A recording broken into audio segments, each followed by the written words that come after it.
حدیث شریف میں آتا ہے حضور علیہ الصلاۃ والسلام نے ایک مثال دی اس امت کی اور پچھلی امتوں کی، صحیح بخاری کی حدیث ہے. آپ نے فرمایا تمہاری مثال اور تم سے پہلی امتوں کی مثال ایسی ہے جیسے کوئی شخص کسی مزدور کو لے کر آئے اور اس کو کہے کہ بھائی صبح سے دوپہر تک تم نے مزدوری کرنی ہے اور 1 درہم تمہاری مزدوری ہے. وہ کہے ٹھیک ہے. وہ صبح سے لے کر فجر سے ظہر تک مزدوری کرے، 1 درہم مزدوری لے کر جائے. وہ دوسرے کسی مزدور کو لے کر آیا اور اس کو کہے کہ ظہر سے عصر تک کام کرنا ہے اور 1 درہم تمہاری مزدوری ہے. وہ کہے ٹھیک ہے. وہ ظہر سے عصر کام کر کے اپنی مزدوری دیہاڑی لے کے چلا جائے. پھر آپ نے فرمایا وہ شخص کسی تیسرے بندے کو ہائر کرتا ہے اور اس کو کہتا ہے کہ عصر سے مغرب تک کام کرنا ہے اور دیہاڑی مزدوری 2 درہم ہے.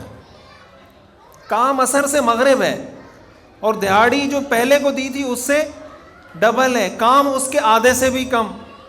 حضور نے فرمایا تمہاری اور پچھلی امتوں کی مثال کہ پچھلی امتوں نے فجر سے ظہر تک کام کیا، ظہر سے عصر تک کام کیا، ان کو 1 درہم ثواب ملا. تم وہ امت ہو کہ تمہاری عمر بہت کم ہے، تم کام عصر سے مغرب کرتے ہو، اللہ تعالیٰ اجر تمہیں 2 درہم دیتا ہے. تو حدیث میں آتا ہے کہ لوگوں نے اللہ سے سوال کیا کہ یا اللہ ہم نے کام زیادہ کیا ہمیں اجر کم ملا، اس امت نے کام کم کیا ان کو اجر زیادہ ملا. تو اللہ تعالیٰ نے جواب میں پوچھا کیا میں نے تمہارے اجر میں سے کچھ کم کیا؟ جو وعدہ تم سے کیا تھا کیا اس میں کچھ کمی کی؟ امتوں نے جواب دیا نہیں یا اللہ جو وعدہ آپ نے کیا تھا وہ تو ہمیں عطا کر دیا. تو اللہ تعالیٰ فرماتے ہیں اس کے بعد تو میرا فضل ہے، وہ جس کو میں چاہوں عطا کروں، جو تمہارا حق بنتا تھا وہ میں نے دے دیا. اس امت کے ساتھ اللہ تعالیٰ کا معاملہ رحمت کا ہے، فضل کا ہے. حدیث قدسی ہے سبقت رحمتی غضبی، میری رحمت میرے غضب پر غالب ہے. ہم کتنے گناہ کرتے ہیں. ہونا تو یہ چاہیے تھا کہ ایک آدمی نماز نہ پڑھے اور کوئی فرشتہ آئے اور گردن سے دبوچ کے پکڑ کے لے جائے بھائی تم نے نماز کیوں نہیں پڑھی. دنیا میں کتنے کافر رہتے ہیں، دنیا میں کتنے ایسے لوگ رہتے ہیں جو اللہ کے ساتھ شرک کرتے ہیں، جو اللہ کو نہیں مانتے. اللہ ان کو بھی رزق دیتا ہے، اللہ ان کو بھی زندگی دیتا ہے، اللہ تعالیٰ نے ان کو بھی دنیا میں جینے کا حق دیا ہوا ہے. یہ اللہ کی رحمت ہے.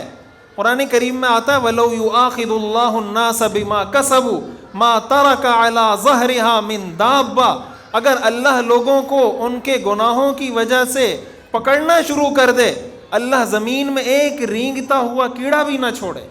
مَا تَرَكَ عَلَيْهَا مِن دَابَّةٍ. اب ہماری ذمہ داری کیا ہے؟ اللہ تعالیٰ نے تو رحمت کے دروازے کھول دیے، اللہ تعالیٰ نے ہمیں ہدایت کے لیے قرآن کریم نازل کر دی، ہدایت کے لیے اپنے رسول پیغمبر کو بھیج دیا، انہوں نے ہماری رہنمائی کر دی.